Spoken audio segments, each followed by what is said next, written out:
Ako nagtambay o gilaay sa mga girls, kay gibinuangan o gipasakitan ang ako ang hurt na hurt.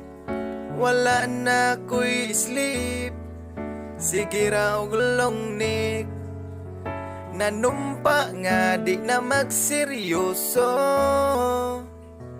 naabtag isa ka bulan dito sa tabuan, may babaeng siksi. Ang baro niya white, taas kaayo og height, may dala siya nga mga kids, natagam na kus mga teenager, sige ra ka broken. Pero si Ante morag seryoso, maong ang uyab na ko karon. Si Ante iyang edad 30, iyang anak kay 3, maong ang akong uyab karon. Si Ante